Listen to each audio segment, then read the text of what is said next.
Hey everyone, and welcome to The Explainer. I'm Ekundayo, and today we're looking into a truly fascinating intersection of ideas. Think about it for a second. When we talk about macroeconomics, inflation, or national debt, we don't usually picture community prayer and interfaith gatherings, right?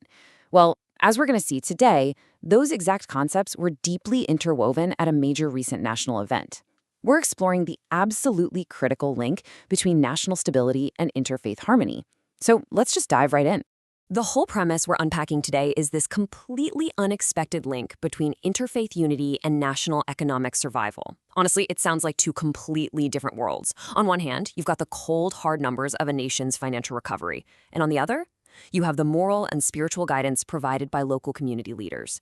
But the recent gathering we're looking at positions these two elements as basically inseparable, two pillars holding up a nation's ability to survive a massive crisis. So here is our roadmap for today. First, a symbol of unity. Number two, surviving national bankruptcy. Then we'll look at the community leader's perspective. And finally, investing in the future. Let's get to it. Part 1, a symbol of unity. Okay, picture this. You're at the presidential villa in Abuja. But this wasn't your typical exclusive political summit. We are talking about traditional rulers and religious leaders representing all 6 geopolitical zones of the country, all under one roof. President Bola Tinubu hosted this incredibly diverse group for an interfaith breaking of the fast. And this specific setting, it's crucial. The president used this momentous occasion to publicly acknowledge the roles these very leaders play. They promote peace, they provide stability, and they offer moral guidance right there in their communities. They are literally the grassroots glue holding the nation together while the administration focuses on those big top-down reforms. Moving on to part 2. Surviving national bankruptcy. Now, shifting gears from that harmonious, unified setting, the administration brought some pretty heavy macroeconomic claims to the table during this event.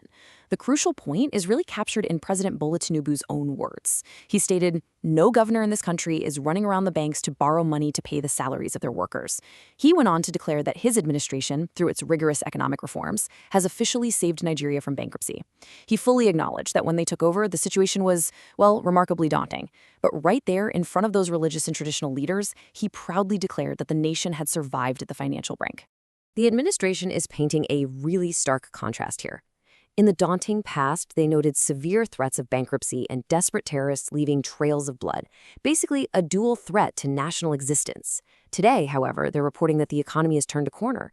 They're saying pensioners are gradually getting much-needed relief, and the underlying message is all about surviving the absolute peak of the crisis. It's a powerful narrative, right? A nation pulling back from the edge of absolute disaster, framed alongside the promise that Nigeria will never surrender to agents of instability. Which brings us to part 3, the community leader's perspective.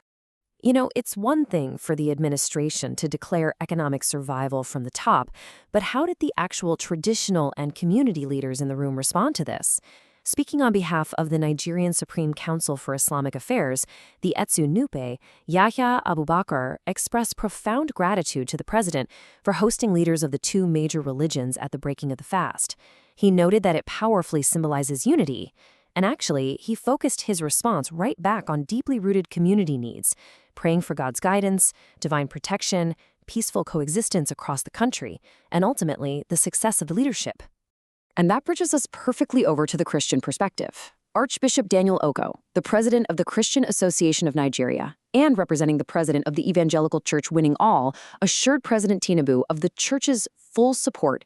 He backed the administration in its determination to transform the economy and strengthen the country's security architecture. What's absolutely fascinating here is the sheer alignment. You have both major religious bodies standing in the exact same room, explicitly pledging their moral and community support to stabilize the nation's security and its economic recovery.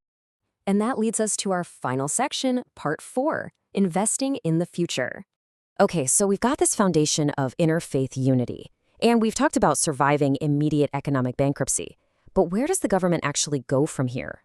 To make sure these dual pillars of economy and unity endure, they've outlined some specific long-term goals. Step 1, intensifying investment in agriculture. Step 2, intensifying investment in education. These aren't just random sectors. They're the absolute bedrock of future prosperity and societal stability.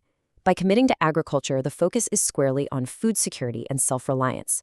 And by committing to education, The goal is empowering the youth, who are going to eventually lead and grow the very communities we've been talking about today. The whole shebang really culminates in one overarching goal: building a safer, more secure, and prosperous nation for all.